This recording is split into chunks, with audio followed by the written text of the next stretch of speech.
Hello everyone, welcome to another mini blog. তো আজকের এই ব্লগে আমি আপনাদের সাথে আমার স্কিন কেয়ার রুটিনটা শেয়ার করব। তো স্কিন কেয়ার রুটিনে আজকে আমি করব আমার ফেসিয়াল। অনেক মাস হয়ে গেছে আমি আমার ফেসিয়ালটা করাইনি, না পার্লারে না বাড়িতে।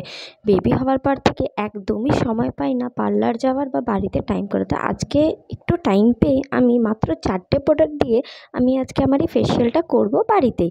তো গুড ভাইবসের ফেসিয়াল কিট নিয়েছি, এটার মধ্যে মাত্র 4টে স্টেপই আছে, বেশি টাইমও নেবে না। তো স্টেপ 1 ক্লিনজার দিয়ে আমি ফেসটাকে ভালো করে মাসাজ করে আমি ক্লিন করে নিয়েছি। ক্লিন করে এটাকে ভালো করে আমি ওয়াইপ অফও করে দিয়েছিলাম। দেন আসে আমার ডিটেন স্ক্রাব। এই স্ক্রাবারটা এত মাইল্ড, এত সফট না, স্কিনের ওপরে কোনো হার্শনেস তোমাদের থাকবে না।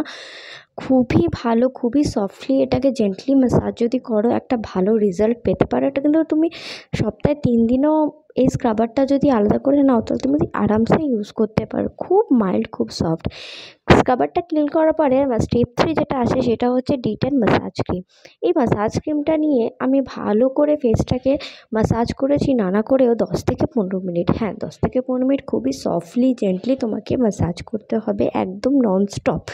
হ্যাঁ, মাঝে মধ্যে রেস্ট নিতেই পারো, ওটা তো একটু আধটু নেওয়াই যায়, তাই না? তাই আমি এটা একটু ফাস্ট ফরওয়ার্ডে দেখালাম যে আমি কী করে বাড়িতে এইভাবে ম্যাসাজ করি। অনেকে অনেক কিছু জানে, আমি প্রফেশনাল নই, কিন্তু তাও বাড়িতে এইভাবেই আমি চেষ্টা করি নিজেকে একটুখানি ঠিক করে রাখার। স্টেপ 4-এ থাকছে ডিটেন ফেস প্যাক। আর এই ফেস প্যাকটাও সত্যি সত্যি সত্যি খুবই ভালো লেগেছে। ভিএলসিসি, লোটাস এগুলো ট্রাই করার পরে যে প্রোডাক্টে আমার খুব ভালোটা মন টিকেছে সেটা হচ্ছে এই গুড ভাইবসের এই ফেসিয়াল কিটটা। মাত্র 15 মিনিট রেখে এটাকে ভালো করে ওয়াশ করে আমি ক্লিন করে দেওয়ার পরে যে রেজাল্টটা পেয়েছি না, সেটা সত্যি তোমরা দেখতেই পাচ্ছ যে আমার স্কিনটা তখন কীরকম ছিল আর এখন কীরকম হয়েছে। আমার এই ভিডিওটা যদি তোমাদের ভালো লেগে থাকে তাহলে আমার চ্যানেলটাকে লাইক, শেয়ার, সাবস্ক্রাইব আর ফলো করতে ভুলো না please. Thank you all of you.